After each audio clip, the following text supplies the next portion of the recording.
No matter who you are or what problems you face, I can promise you that banning trans kids from participating in kids' sports is not going to solve any of those problems. It is not at the root of those problems.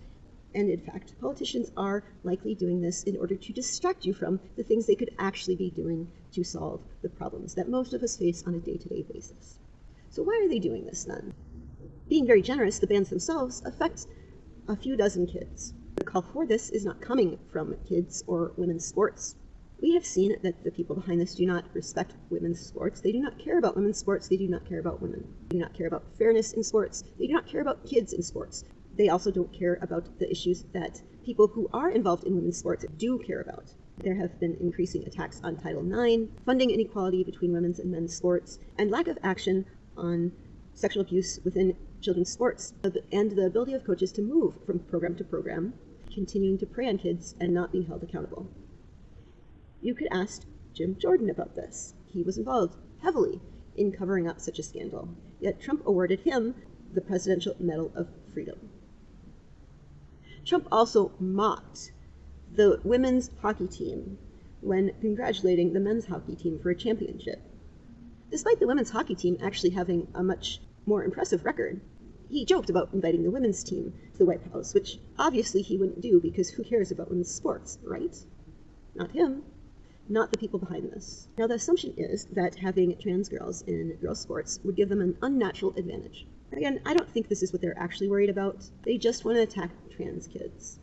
They're pushing an old-fashioned and unscientific view of gender and sex, and they are threatened by anything that opposes or questions that. And maybe you agree. If so, I invite you to listen, because I'm going to ask some difficult questions, and it may make you a little bit uncomfortable, but I hope it makes you think about this issue as well. Now, first of all, the idea that trans kids might have an unfair advantage over other kids. I would say that I don't know if the thing that we should be encouraging in youth sports is competition over all else. I think it honestly would benefit kids more if we worked more towards teaching sportsmanship and helping them to develop their individual skills. Because kids do develop at different rates, it isn't always fair to compare kids, even if you were to exclude all trans kids. The idea that trans kids have any advantage over cis kids is not well substantiated. And granted, I am not an athlete. I never have been an athlete, and I never will be an athlete. Although there was a time where I entertained the thought, and even the president himself actually acknowledged this. Now, this does not actually prove anything other than the fact that at one point I was able to do a pull-up. And I also attended a baseball camp. And I did come from a very small town. And at the time, it was in that sweet spot where girls had developed a little more and boys had not. And at the time, I really thought I had some skills because me and the other girl in the program were really cleaning up. But then when I played softball with other girls my age, I found out that I really was not all that great. That's just to say that perhaps we should not be focused so much on having kids compete with each other, because it isn't necessarily the greatest time to determine their skills, but just to build confidence and to encourage whatever they do have skills in. But the bigger question I want to ask is this. What do we mean when we say athleticism? And you might think, well, athleticism, that's obvious. Men are more athletic. They have more upper body strength, and they're faster, so they must be more athletic. But I ask you, why do we define athleticism by strength and speed? It may seem obvious, but hear me out. So if we are to define athleticism by any skills, I feel that perhaps the skills we should choose are the ones that humanity is distinguished for. And we are not distinguished for either our strength or speed, I promise you. Even amongst the great apes, we are not great at that. But what we are distinguished for is our endurance and our flexibility and balance and agility. And all these things are things that women actually excel in. We define athleticism in the ways men excel, likely because it was men that made that decision, that that would be what was most important. But it doesn't need to be the case. And I believe this is one reason that people get so upset about trans girls playing in sports, that it upsets this idea of what it means to be a girl or a boy. And we seem to think that there's this very specific and immutable difference between girls and boys. And there are differences, I'm not denying that. But there's also a lot of overlap. There's probably more overlap in kids than there is differences. And I'm not saying that we should have all sports be co-ed, or that we should have no competition. I think competition is important to athleticism, but it isn't the end-all be-all. I don't think you need competition to be your best, because you can always compete against your own personal best. And I think that's probably more important to teach kids early on. I mean, you know what it's like to be a kid. You know what it's like to be humiliated and embarrassed and self-conscious. Is this really the best place to push kids to be ultra-competitive? I mean, there is value in that because they have to learn to overcome those fears. But at the same time, I think there should be places for people to be athletic that aren't super competitive. Because I know it's one of the main things that turned me off about sports. And I don't think I'm alone in that. It just made me feel like I didn't belong there. That's a really horrible lesson to teach kids because sports do build a lot of skills that kids need to have. Trans kids want the same thing that other kids want. They just want to have fun and be with their friends and be left alone. They don't want to be bullied by governments. And that is what the government is doing. There is no problem that they're solving.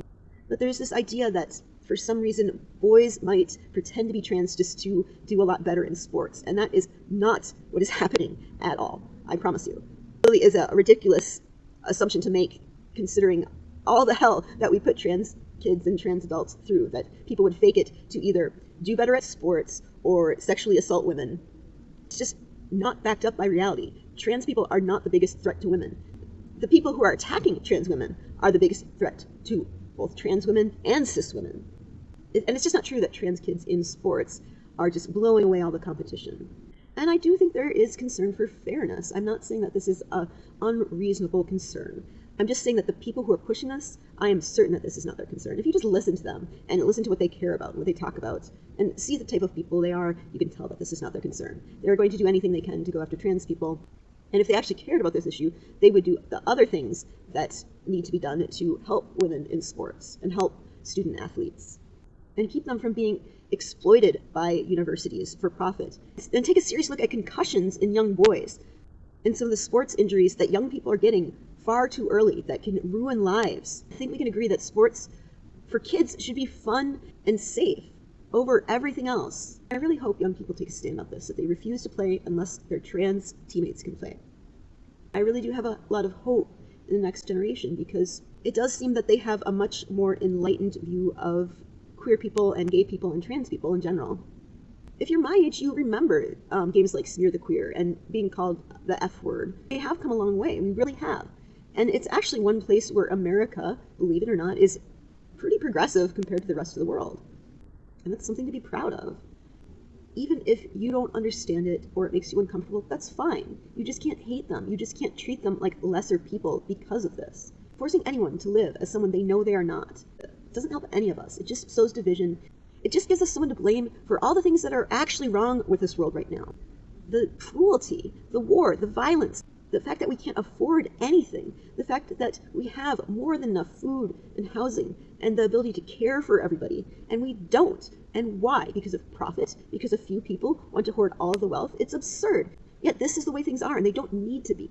There's no benefit to denying the rights of trans people, no matter how you feel about them. It will not improve your life whatsoever, because hatred rots you from the inside. Feeling good about the misfortunes of others is not something to be proud of. It's definitely not something you should encourage or cheer for. And I know the theme of the last decade or so has been one of cruelty and hatred and division. People are really getting tired of it because it is so exhausting. A message of hope and understanding and inclusion. I don't care if people laugh at me. I really don't. We all want a better world, and if you hate people, if you think that the world would be better without them because of who they are, not what they've done, but who they are intrinsically as a person, how do you expect to build that better world if everyone isn't welcome in it? Because even if you force them into the closet, trans people, gay people, they're going to keep being born. You can't get rid of them, and you shouldn't want to. The prerogative of people who are small-minded and hateful is one where anyone who is different than them, anyone who thinks differently, anyone who lives differently, anyone who has different values must be destroyed or forced back into the closet or killed or in some way eliminated so they don't have to see that. And if people thinking or being or living differently than you or loving differently than you upsets you, that's your problem. You could deal with it in private. It doesn't give you the right to deny that person all the opportunities that you had. If you want to live in a better world where you are accepted for the person that you are, you have to extend to other people the same luxury. It doesn't work any other way. If trans and queer people make you uncomfortable, think about it. What about them makes you so uncomfortable? Why is it that the way they live upsets you so much? I know this is a dark time. Our right to protest is being curtailed. even if you don't agree with what the ICE protesters were protesting, you should care about that right. Because there's obviously things that the government does that you don't agree with, and you would like the right to protest that without being imprisoned for decades. So you should care, even if you don't agree with these specific protesters. It will affect you eventually. And that's the truth for any civil rights, that when they can crack down on immigrants or trans people or women, they can crack down on you, and they will eventually.